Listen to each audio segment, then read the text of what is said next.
Boa tarde a todos. É um prazer estar aqui no evento da TAG. É o 5º evento. A gente está muito feliz de fazer parte desse momento da TAG, parabenizar. Tivemos palestras aí excelentes. E agora a gente vai falar um pouco sobre renda variável, né, depois de vir de investimentos alternativos. Vamos para um pouco mais de liquidez, né? E aí eu queria fazer só uma provocação, né, falando que em um ano, né, a gente teve um retorno de bolsa de 18%, né, base julho. Quando a gente tira os 10 melhores retornos, né, desse período, a rentabilidade acaba caindo para menos 11%. Por que eu estou falando isso? Pela importância da gente ter uma posição estrutural de longo prazo, né, principalmente para investidores institucionais. Tá? Então, isso é muito importante. Quando a gente olha o cenário para 5 anos, né, a gente tem 54% de retorno do Ibovespa, né, contra menos 52% se a gente tirar os 10 melhores dias de retorno. Então, daí a relevância da gente ter uma alocação tática, estratégica de longo prazo, né, podendo fazer alguns movimentos táticos, né, mas é fundamental a gente ter um posicionamento estratégico de longo prazo em renda variável.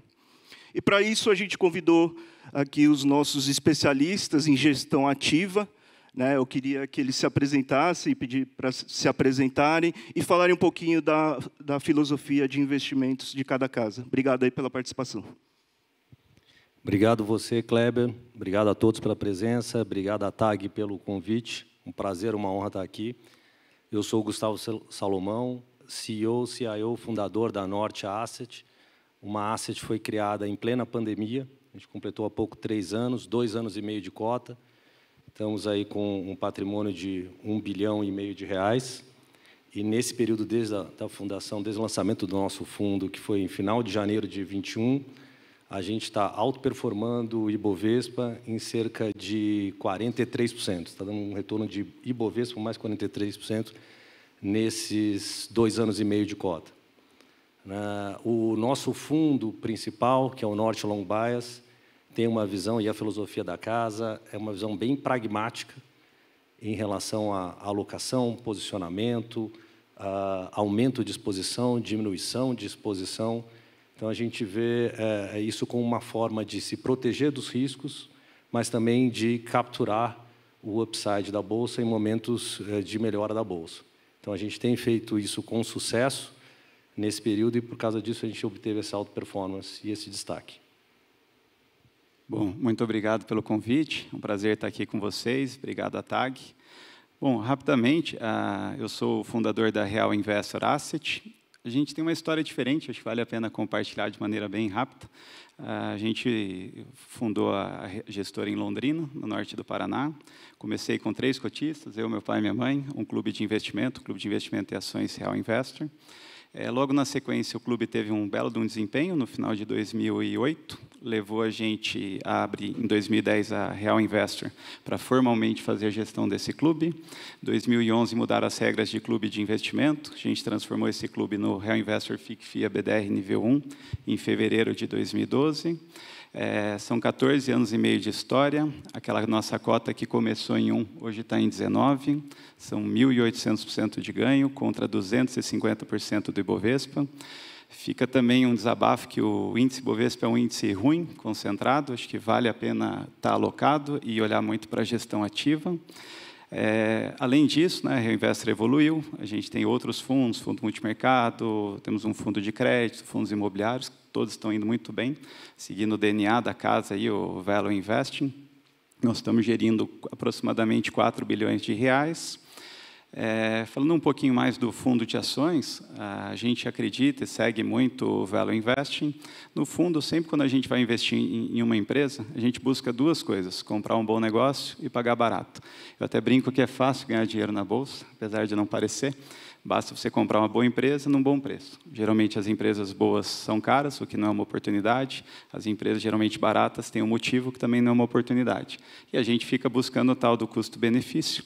Então, a gente gosta de investir em empresas que têm um bom histórico, boas perspectivas, boas rentabilidades, uma boa gestão, baixo endividamento. E, do outro lado, queremos comprar uma empresa por um múltiplo baixo, muito abaixo do que a gente acha que seria o justo, com boas perspectivas aí futuras, o que vai fazer com que a gente tenha um retorno ajustado ao risco muito bom. Logicamente, a gente não tem bola de cristal, buscamos sempre ter uma diversificação adequada entre os setores, fatores de riscos. Nós estamos no Brasil, de modo que a gente consiga ter uma condução muito boa aí, junto com os nossos cotistas no longo prazo e entregar um excelente retorno ajustado ao risco. Kleber, obrigado aí pelo convite, né, TAG, parabéns pelo evento. Então, eu sou o Werner Roger, 41 anos no mercado financeiro, 25 em asset, dos últimos 16 anos fazendo gestão de small caps. Então, somos uma gestora relativamente nova, a Trigno foi criada em outubro de 2017, estamos hoje com 2,6 bilhões sob gestão, eu diria que 98% em small caps, temos 10 fundos já no mercado e temos assim, o prazer e orgulho de dizer que todos os nossos 10 fundos batem isso em renda variável, os seus respectivos benchmarks desde o início e com larga margem. Nossa estratégia era diferenciada, praticamente sem sobreposição aos índices e nem outras gestoras, né, são carteiras diversificadoras. E usamos também uma forma diferente de fazer gestão. Nós usamos o nosso trígono ou tripé, né, que são constituídos por dividendos. Nós acreditamos que dividendos é o principal fator, não só acreditamos como é a realidade, né, todos os estudos mostram que no longo prazo dividendos explicam 2/3 do retorno das ações são dividendos, a partir de 20 anos. A forma que nós avaliamos é o EVA, Valor Econômico Adicionado, né, com uma forma diferente que nós fazemos, portanto, encontramos resultados diferentes, que basicamente é valor intrínseco, e também respeitando as normas de ESG. Né, não adianta ter uma boa empresa, é um retorno ótimo, mas não tem governança ou risco ambiental. Então, nós usamos esses 3 preceitos para fazer a nossa gestão, de uma forma, digamos, alternativa, né, diversificadora de mercado. Então, como sócio cofundador, né, o Frederico Mesnick, que nós conhecemos desde 89, né, são 34 anos de amizade e conhecimento, como fundadores, não sócios que se conhecem, né, há bastante tempo. Então, basicamente, esse é o nosso diferencial, agnósticos em benchmark, né, inclusive não seguimos índices nenhum, e trazemos essa oportunidade, né, para investidores de longo prazo. Inclusive, Kleber, você falou dos tantos dias, né? Se a gente pegar o índice Small Caps de maio a julho, o retorno foi de 26% em 3 meses, significa 2 anos de Selic, ou 2 anos de CDI, em 3 meses. Quem ficou fora, perdeu 2 anos de Selic em 3 meses. Né? Então, nós somos defensores, né, do anti-market timing. Achamos que a market timing é um destruidor de valor, especialmente para investidores de longo prazo, investidores institucionais que não têm resgate, não tem problema assim, de realmente estar correndo atrás do mercado, mas que tem uma visão de longo prazo. Perfeito. Eu acho que é importante essa visão estrutural de longo prazo, né, principalmente para o investidor institucional, né, que tem ali o seu passivo mais para longo prazo, e acho que para atenuar eventuais momentos mais de estresse, usar o processo de diversificação. Né? Falando um pouco de cenário, né, que a gente teve aí o início do processo de flexibilização monetária aí do Banco Central, né, eu queria ouvir de vocês, né, o que vocês vislumbram, né, com esse cenário de afrouxamento monetário, né, nas posições de vocês. Né, eu queria saber um pouco de como isso poderia impactar, né, o portfólio de vocês. Nos parece aí uma janela importante e bastante interessante para ativos de risco. Né? Então, eu queria ouvir um pouco de vocês, a visão de cenário, né, e como isso poderia impactar no portfólio de vocês. Perfeitamente. Eu acho que até um pouco antes, se a gente puder retroceder, até para colocar mais em contexto, em conjuntura, né? Como você falou, a gente acabou de começar o processo de afrouxamento, né? Semana passada, com a queda de 50 basis points aí da Selic. Mas, se a gente voltar, acho que é interessante voltar para 2 anos atrás, tá? Quando a gente, em julho, né, de 2021, a gente estava com um índice não muito distante de onde está agora, está um pouco acima. Né? Ele fechou julho de 21 a 122 mil pontos. Tá? O que aconteceu, não só no Brasil, mas no mundo, desde aquela época e como isso ocasionou os mercados. Eu coloco isso porque assim, esse contexto macroconjuntural, que é o que você está colocando a partir do afrouxamento monetário, é muito importante para você pensar à frente, né? E ali, no mundo como um todo, a gente começou a rever nos mercados estimativas de inflação, porque a inflação é basicamente, né, feito de, obviamente, oferta e demanda, mas ela é muito controlada pela oferta. Dada a Covid, dada a pandemia e os desdobramentos, houve uma disrupção grande na oferta. Quando voltou a demanda, teve uma surpresa de inflação muito grande. Naquele momento, em julho de 21, a expectativa de juros para o Brasil, se olhasse a curva Selic, aonde que seria o Selic terminal, era por volta dos 9%. E a gente sabe que terminou em 13,75%. Naquele momento, também, as taxas de juros americano estavam por volta de 1,5%, os 10 anos. Com essa surpresa de inflação, né, você teve toda essa mudança em perspectivas de mercado, porque a inflação é a coisa macro mais importante que existe. Quando você pega as empresas, inflação pega no custo das empresas, custo de insumo, custo de mão de obra, nos consumidores pega na capacidade de consumo, com isso tem que subir juros, pega na alavancagem, vai pegar na despesa financeira, e nos consumidores, também, que também tomam, às vezes são alavancados também, pega na inadimplência.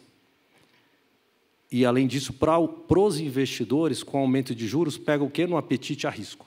Então, você tem um efeito principal, macro, inflação, independente do histórico das empresas, de como é que a empresa está, e ela não controla isso, este efeito causa esse aumento de juros, que ocorre uma onda, e vai com uma onda secundária, que faz com que todo mundo tenha que rever o resultado das empresas para baixo, ou seja, maior despesa financeira, menor margem, porque você está no mercado competitivo, você não consegue repassar o custo, o consumidor não consegue comprar e começa a ter inadimplência. Então, você vê curva de crédito, né, inadimplência subindo, e os investidores vendo isso, falam, pô, meu custo de oportunidade agora ficou melhor para o CDI, e por isso você teve toda essa onda de resgate nos fundos de renda variável.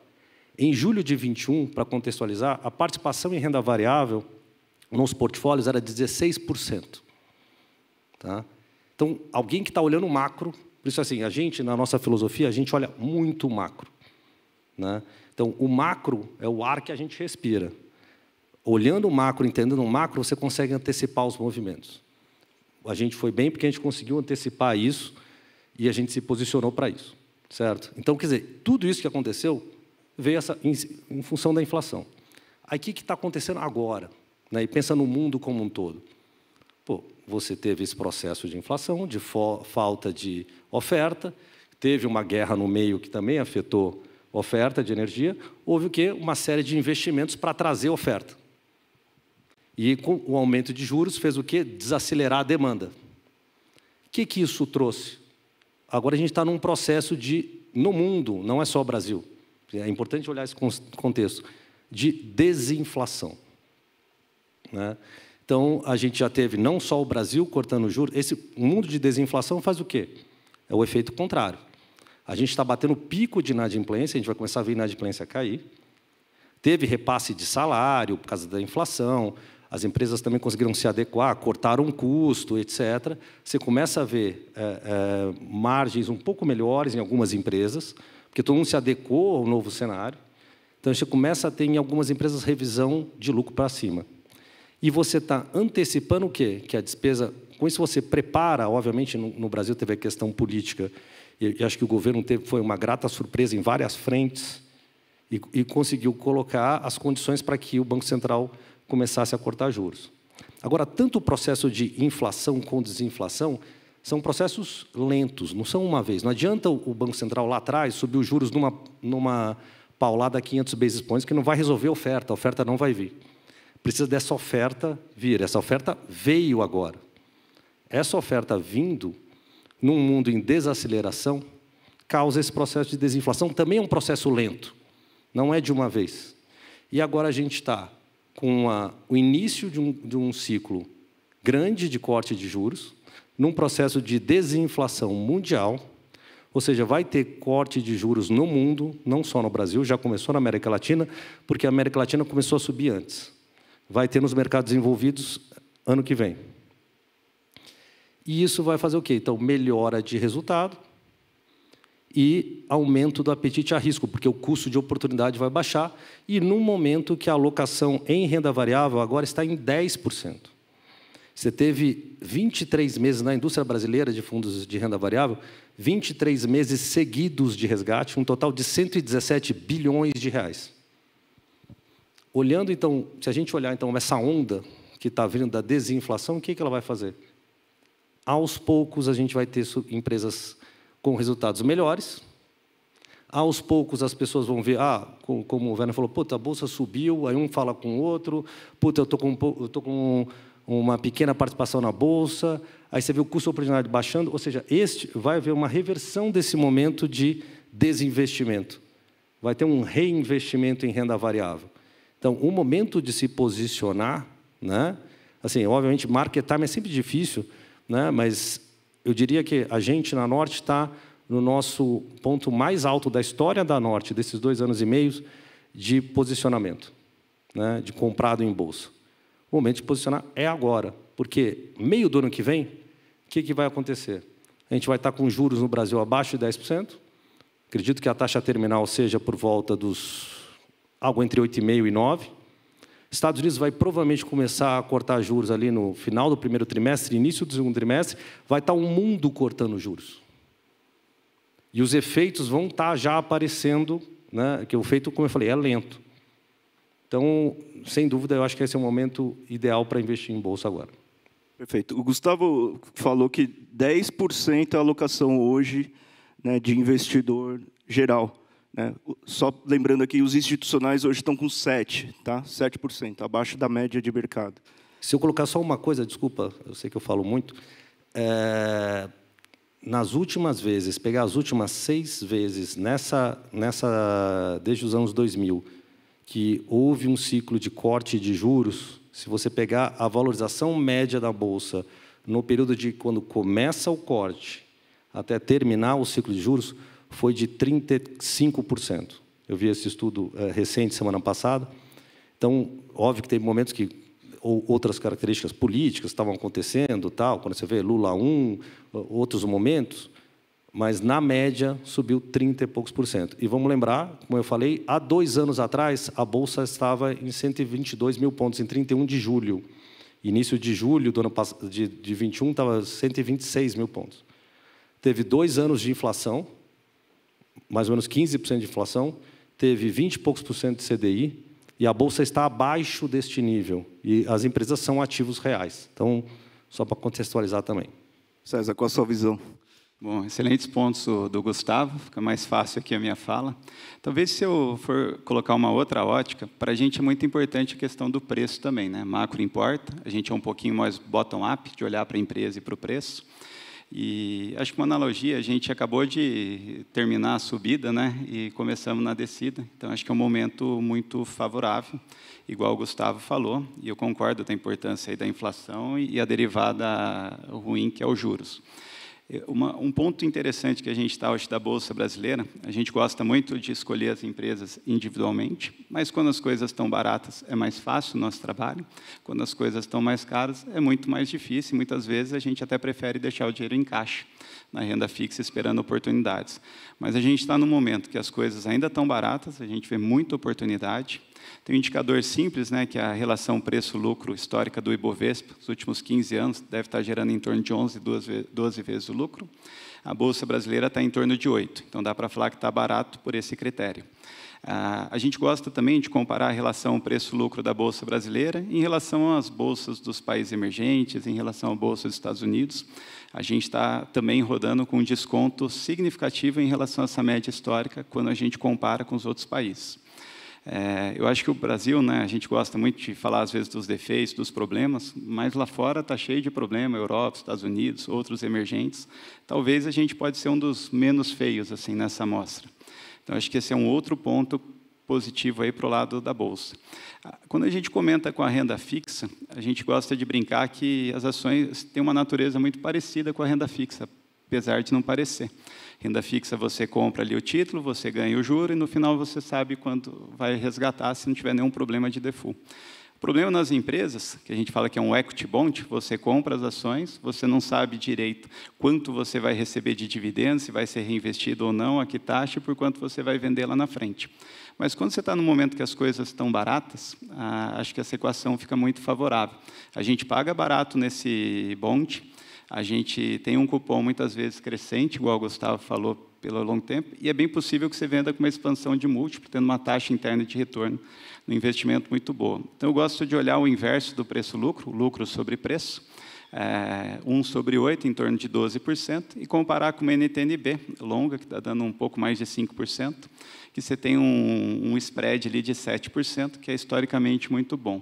E acho que só para reforçar o ponto da queda da taxa de juros, todos os ciclos de queda foi muito bom para as ações. O mercado costuma antecipar um pouco, né? Os últimos 3 meses a gente viu um pouquinho desse movimento, mas eu acho que a gente está só no começo, né? Então, a gente tem visto que o Brasil tem surpreendido para cima, está descendo a taxa de juro, inflação sob controle.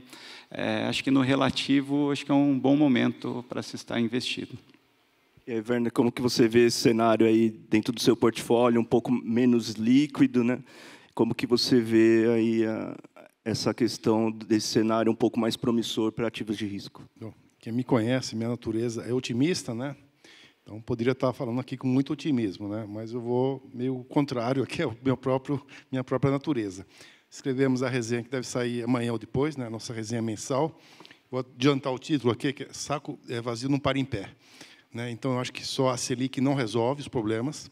Nós temos um déficit esse ano primário de 100 bilhões, se for 100 bilhões, talvez mais. Nós temos aí uma despesa, né, de juros, que é a dívida pública, 700 bilhões para esse ano, contratada. Não sabemos como é que vai ser financiada. 100 de despesa mais 700 de juros, então é uma questão difícil de equacionar. O arcabouço fiscal também ninguém sabe qual será, se será aprovado. Reforma tributária também não sabemos como será. Ela será inflacionária, não tenho dúvida nenhuma. Os impostos vão aumentar, pelo menos em 100 bilhões. Então, se o imposto aumenta, alguém vai pagar a conta. Né? Quem paga a conta somos nós, é a inflação. Não tem como, né, você aumentar imposto e não ser repassado, né, para a sociedade. Então, nós estamos aí observando, né, como é que será equacionada essa questão de dívida, né, mais a questão do déficit primário. E outra coisa, em relação à Selic, né, até ela trazer benefício da economia voltar a crescer. O setor de varejo, a gente viu os balanços estão saindo. Então, você estimular o crescimento só com a Selic, né, é insuficiente. E também o impacto das despesas financeiras nos balanços, eles vão aumentar.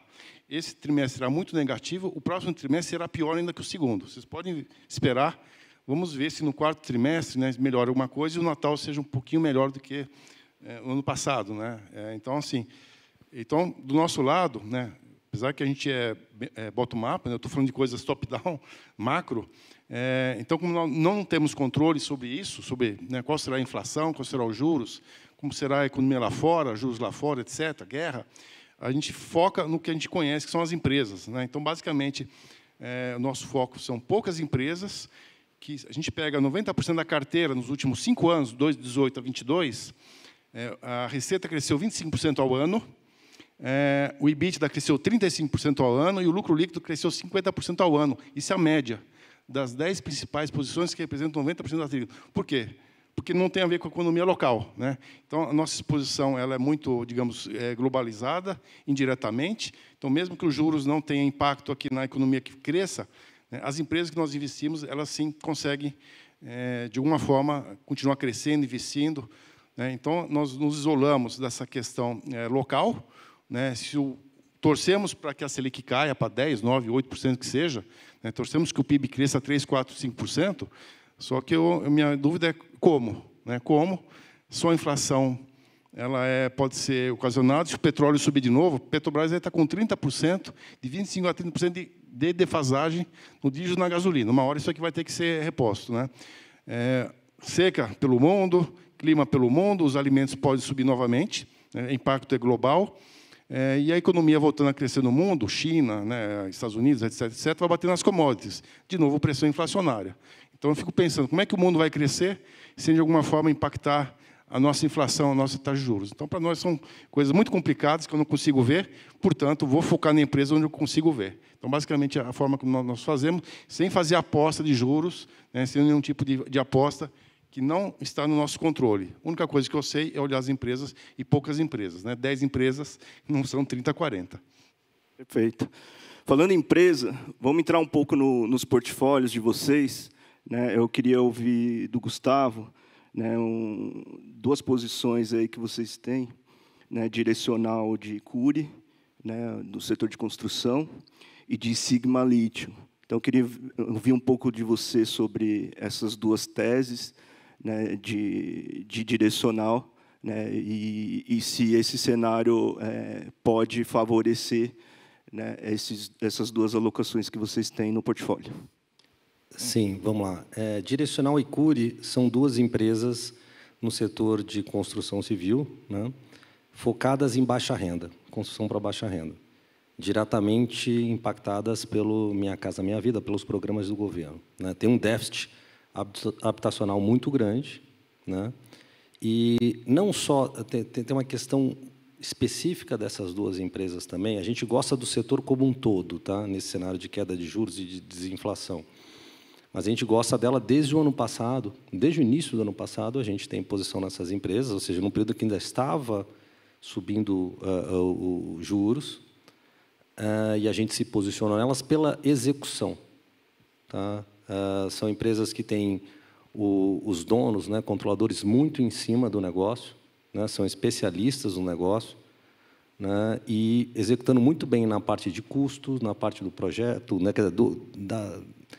cada empresa de construção civil são uma série de projetos específicos, né, comprar terreno, construir o prédio, vender apartamento. Então, são caras que têm um processo muito organizado, muito efetivo, de controle de cada uma dessas, dos empreendimentos, né, e com muita eficiência. Né. Para ter noção, o ano passado, que foi um ano de alta de juros, né, a Cury subiu 90%. A direcional subiu quase 40%.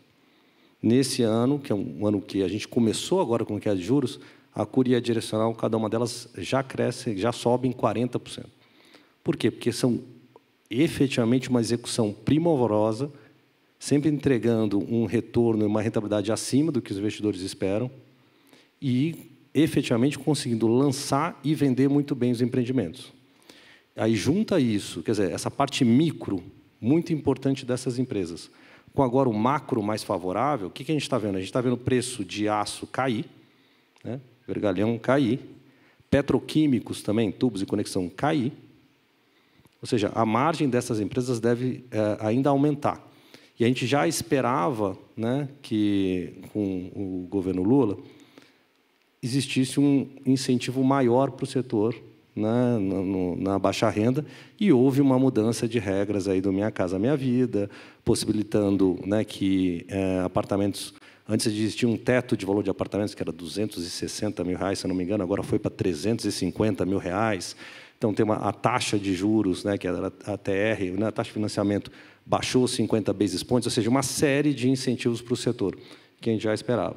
Então, eles são destaques, né, nesse setor, mas a gente gosta do setor como um todo, porque nesse macro de queda de juros e de custos mais baixos, né, a gente lembra, acho que vocês todos lembram, né, na época lá de 2021, o INCC bombando, né, que até deu uma confusão de reajuste de condomínio, porque era GPM, etc. Tal. Então, toda essa confusão aconteceu lá, que é o período de inflação. Como eu falei agora, o período de desinflação. Você está com o IGPM negativo. Então, isso é na veia no custo dessas empresas. Então, a gente está posicionado, a gente gosta muito do setor. Além disso, outra empresa, de novo, nessa tese, quer dizer, o tema do painel, né, de inovação e diversificação, né? Vamos lá, a Sigma Lithium, né, é a maior mineradora de lítio do Brasil, né? Tem ela sediada em Minas Gerais, no Vale do Jequitinhonha. E ela inovou, ela foi a primeira empresa de mineração de lítio com uma técnica nova, né, de que ela não tem rejeito. Na verdade, ela faz o empilhamento, ela extrai, né, o minério de lítio, e ela faz o empilhamento a seco. E aí, com isso, porque acho que todos se lembram aqui do que aconteceu né, dos acidentes de Brumadinho, Mariana, né, aquela mineração com barragem, né, lá não tem barragem, e ela recicla a água que é utilizada e ela empilha o rejeito, e ela consegue, como o rejeito ainda tem um grau de lítio, ela está vendendo também, exportando o rejeito. Então, na verdade, ela extrai o minério, tem o rejeito da mineração, que é empilhado, e ela também vende esse rejeito. Então, é uma técnica inovadora, que nunca foi usada. A Sigma Lithium é a primeira mineradora de lítio no mundo a utilizar isso, tanto que ela colocou um selo de lítio verde, e ela conseguiu vender com isso a prêmio, né, o lítio, né, com um pequeno prêmio, consegue vender o rejeito, e ela já, quer dizer, fez a primeira, começou a produzir, a gente investiu nessa empresa desde o ano passado, também desde o início do ano passado. Para vocês terem noção, a empresa, no ano passado, quando a gente investiu, ela é negociada, né, na Nasdaq, que agora começou a ser negociada na B3 recentemente, né, num BDR. Ela negociava $12, né, quando a gente comprou em fevereiro, março do ano passado. Ela negocia agora entre $36 e $37. Ela triplicou em 1 ano e meio. E ela é alvo até, inclusive, já saiu em jornal várias vezes, de especulação de ser adquirida. Por quê? Para que serve o lítio? Né? Principalmente usado em baterias. E ela se beneficiou muito desse boom de carro elétrico, né? Que está acontecendo na China, está acontecendo nos países desenvolvidos, na Europa também, Estados Unidos. Você saiu a notícia que a Tesla queria comprar, ou já teve notícia que a Volkswagen queria comprar, ou a BYD. Na verdade, o que tem metas, né, de produção de carro elétrico e tal, e elas só conseguem ser atingidas se você tiver uma produção muito grande de lítio. O lítio, na verdade, é um minério que é abundante. Só que, para você extrair lítio, esse projeto demora, para você começar e ter licença ambiental, todo o processo, até você conseguir extrair, demora de 6 a 7 anos. Então, você tem um gargalo aí, né, na produção, que é aquele negócio que eu até falei, supply e demand. Então, existem estudos que falam que pode faltar lítio em algum momento no final do ano que vem. Não que não exista o lítio, mas é que demora o processo de produção. E ela está super bem posicionada, né? A gente é próximo da empresa, próximo da Ana Cabral, que é a CEO, executa super bem, de novo, o micro, muito importante, com esse macro da demanda por lítio, muito relevante, e a empresa conseguiu gerar muito valor, e depois dessa valorização toda, ela negocia, se você olhar múltiplo do ano que vem, a 2 vezes EV/EBITDA, considerando a produção, o fluxo de caixa que ela vai gerar no ano que vem. Quer dizer, é muito barato. Então, é uma das posições importantes da Norte também. Tá joia. César, fala um pouco para a gente de Alliance, Sonai e Neoenergia, né? Uma do segmento de shopping e a outra de energia. O que vocês viram, né, nessas empresas? O fator crescimento foi preponderante ou o valor intrínseco dentro desses ativos? Bom, acho que nesse caso foi os dois.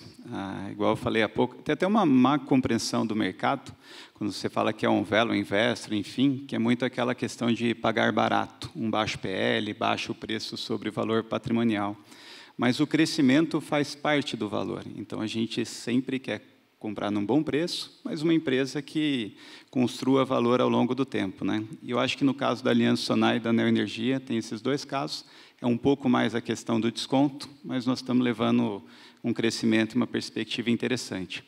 Bom, falando um pouquinho da Aliança Sonai, a oportunidade foi gerada na crise do Covid. Então, era uma empresa que, na nossa opinião, estava cara, a gente não tinha muito interesse. De repente, no Covid, lá em 2020, caiu num preço injustificável e a gente montou uma posição. Eu acho que hoje é óbvio para todo mundo que os shoppings não vão acabar, estão lotados, super movimentados. A vacância do portfólio da Aliança Sonai é em torno de 3%, um pouquinho menos. Os resultados já estão 30% acima do que eram ali no final de 2019. E a empresa que chegou a ter um preço, fez até uma oferta no final de 2019 a R$ 43, chegou a bater 50, R$ 55, hoje está a 24, quando a gente comprou ali na casa dos 17, 18, um preço bem interessante. Vale destacar que a Aliança Sonai ela veio crescendo ao longo do tempo, de forma inorgânica, com algumas aquisições, greenfields, mas também via algumas aquisições e fusões. Então, ela é a fusão da Sonai Sierra com a Aliança, e no ano passado com a BR Malls. Então, ela virou a maior empresa de shoppings da América Latina. Ela tem, acho que, um poder ímpar de negociação daqui para frente. Qualquer varejista que quer se posicionar no Brasil tem que sentar para conversar com eles. Eu acho que eles deram descontos no passado que não vão ser obrigados a dar daqui para frente, então deve melhorar um pouquinho esse resultado para frente. Estão fazendo uma reciclagem de portfólio, vendendo shoppings que não são tão interessantes e focando naqueles que são mais interessantes. Uma curiosidade, as negociações no mercado privado estão sendo negociadas a um cap rate em torno de 8, que é um indicador que a gente usa muito para avaliar empresas de propriedades ou de shoppings. Ela mesma vendeu ativos não core, não irrelevantes, com perspectivas piores, a um cap rate em torno de 8%, e hoje no mercado ela é negociada a um cap rate em torno de 13%. Tem um desconto excessivo. A gente também calcula que o valor do portfólio dela, hoje o valor em bolsa negocia com uns 40% de desconto em relação ao valor desse portfólio. E eu acho que daqui para frente, essa queda de juros deve ajudar um pouquinho também nessa precificação. Então, acho que é uma empresa que a gente gosta, acho que tem um carrego bem interessante, deve melhorar bem a alocação de capital. Talvez ela não melhore muito o crescimento da última linha da receita, mas a gente acha que no operacional e no lucro líquido vai melhorar bastante. E também já sinalizou que vai ser uma pagadora de dividendo relevante a partir do ano que vem, distribuindo aí pelo menos metade do lucro.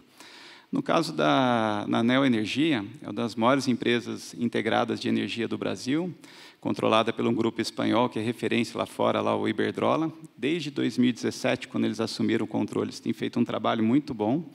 Ela fez o IPO em 2019, o controlador não vendeu nenhuma ação, inclusive ele andou recomprando nos últimos anos, esbarrou no limite que ele poderia comprar pelo free floating ali que tem do novo mercado. E a gente entende que é uma empresa que já tem um crescimento contratado pelos investimentos que eles fizeram em linhas de transmissões, em parques de energia solar. Ela se alavancou um pouco para fazer esse crescimento. E quando a gente olha aos próximos anos, a gente vai continuar vendo um resultado crescente. Vamos começar a ver uma desalavancagem a partir de 2024. Os juros vêm a ajudar um pouquinho esse processo todo.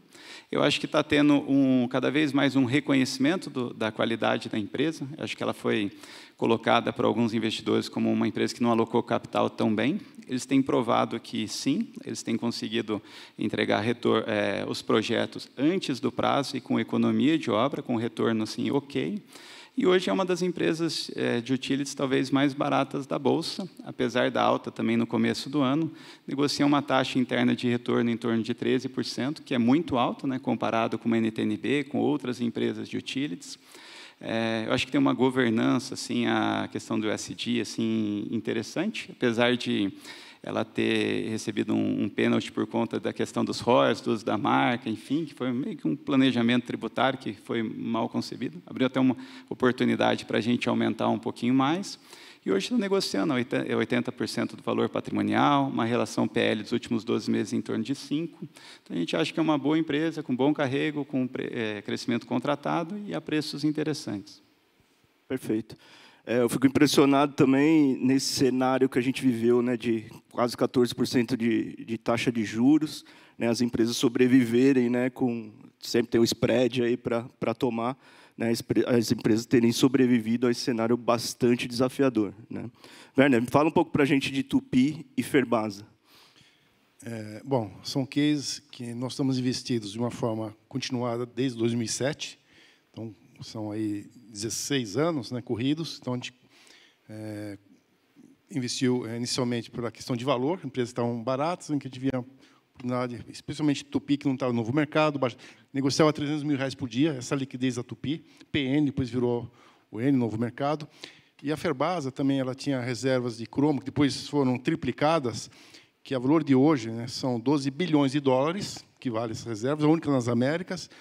Tem lá investimentos florestais, investimentos também em energia, e tem 1 bilhão e 100 de caixa. Então, e 12 bilhões de reservas, hein?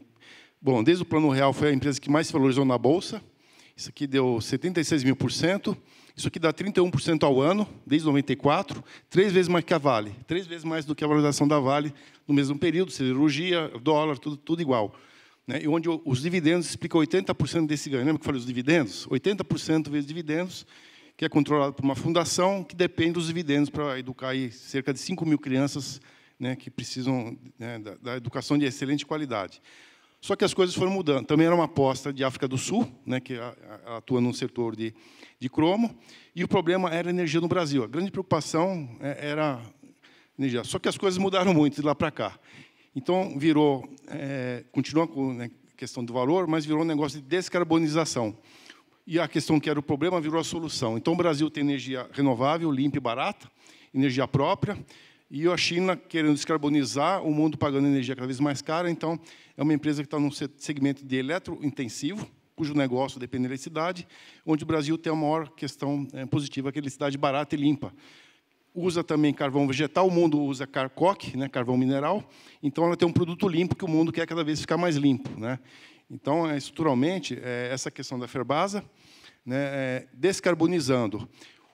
O aço inox cresce a razão de 5,2% ao ano nos últimos 20, nos últimos 30 anos. O aço carbono cresce 2% ao ano, onde a Vale vai atender, e a Gerdau, os Minas é o carbono. E o inox não usa carvão mineral, assim, é uma sucata recicladora. E a questão também do silício, né, 70% do silício da Ferbasa hoje, que é mais ou menos metade do negócio, vai na descarbonização. Para quê? Para carro elétrico, carro híbrido, para motores da WEG, para geradores da WEG, para tudo que é eficiência energética, o silício de alta pureza que a Ferbasa faz, exporta 100%. O Japão é o principal mercado. Inclusive, o Prius, você olha, o Prius tem o produto da Ferbasa lá dentro. Né? Nippon Steel é o maior cliente lá fora. E onde o principal cliente no Brasil, a Peram, né, fez uma parceria com a Ferbasa de investir na área florestal. Por quê? Porque eu investi. E a Peram é a única empresa do mundo que faz inox verde, porque usa carvão vegetal, né, e energia renovável, energia limpa, etc. Então, a Ferbasa virou um caso de descarbonização, né, com um segmento que cresce cada vez mais e de muito valor. No caso da Tupi, né, a gente investiu em 2007, e de lá para cá aconteceram vários eventos. Né? Foi Novo Mercado, aquisição no México, depois a aquisição em 2021 da Texid, que era a segunda concorrente dela, a segunda maior do mundo. Então, ela passa a dominar 50% do mercado ex-China, de blocos, cabeçotes e motores de ferro fundido. Praticamente, a Alemanha são pequenos competidores, mas não tem a competição, não consegue competir. E comprou agora a MWM, recentemente, né, faz motores. Então, se você pegar o faturamento da Tupi em 2018, né, que eu comentei aqui, até 2025, ela terá triplicado de receita, de faturamento. A Tupi valorizou em 5 anos 54% só. A Bolsa, 50%, o Small Caps, 45%. Então, ela é muito defasada. Uma empresa vai triplicar de tamanho, com, basicamente, sem endividamento. Né? Endividamento de muito longo prazo, está em descarbonização também. Né? O Gustavo citou lítio, não. Então, a Tupi está desenvolvendo uma tecnologia com a BMW e com a Senai e com a Poly, que vai fazer reciclagem de baterias, não é no Brasil, não, é no mundo. Né? Então, vai pegar o Tesla, vai pegar todos os carros elétricos, que hoje usam uma tecnologia de pirólise, você tem que queimar os metais para recuperá-los, e a Tupi está desenvolvendo uma tecnologia de químico. Você recupera esse produto sem gerar carbono, inédito no mundo.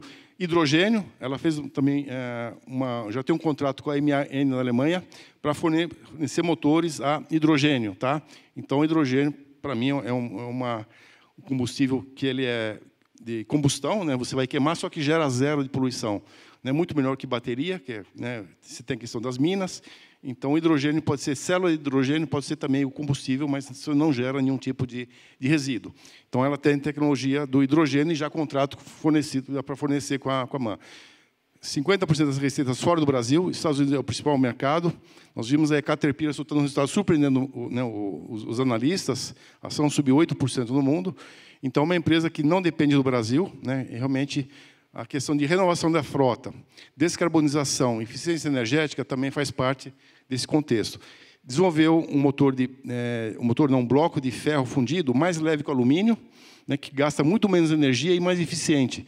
Então, esse motor deve substituir os motores de alumínio, hoje que são amplamente utilizados.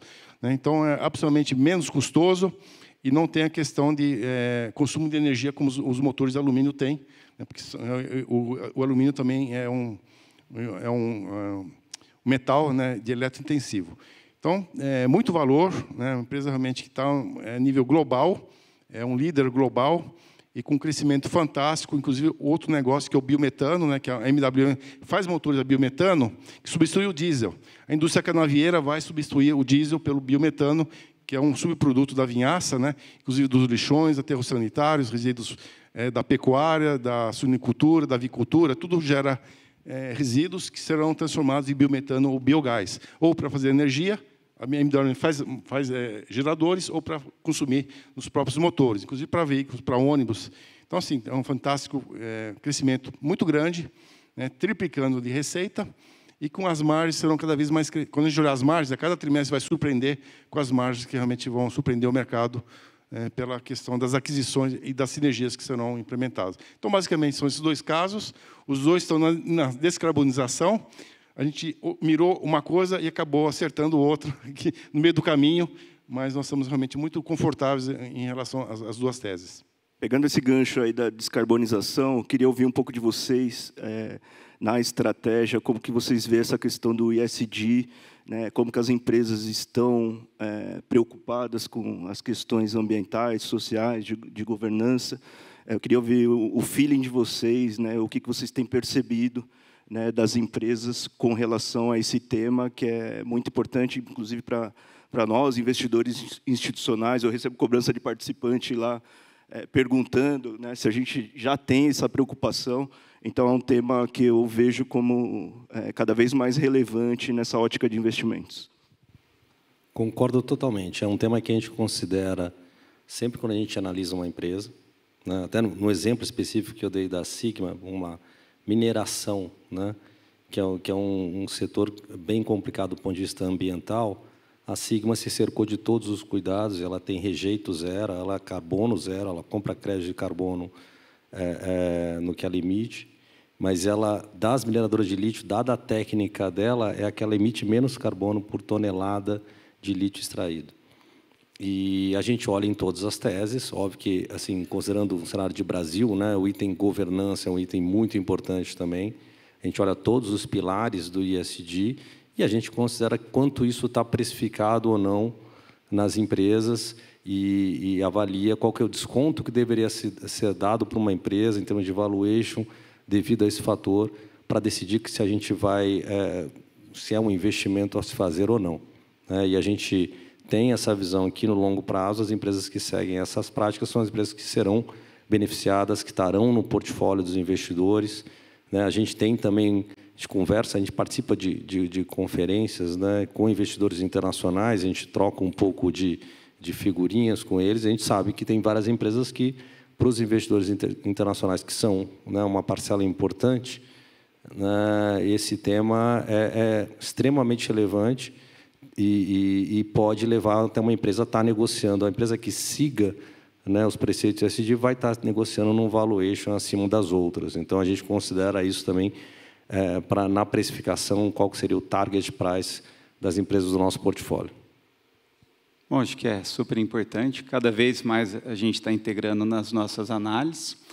Acho que tem que separar um pouquinho o marketing, né? A gente sempre quer ser sócio de uma empresa que a gente tem orgulho de ser sócio e que acredite nessa empresa no longo prazo.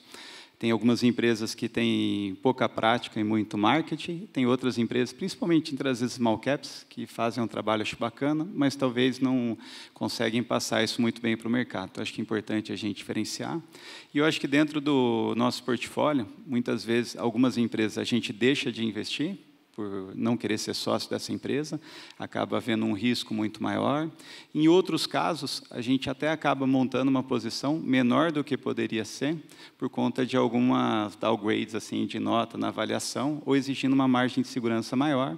Mas, muitas vezes, a gente investe, sabendo que, às vezes, tem um assunto que ainda não está 100%, mas que a empresa está endereçando, e talvez isso vai se traduzir numa geração de valor para o acionista.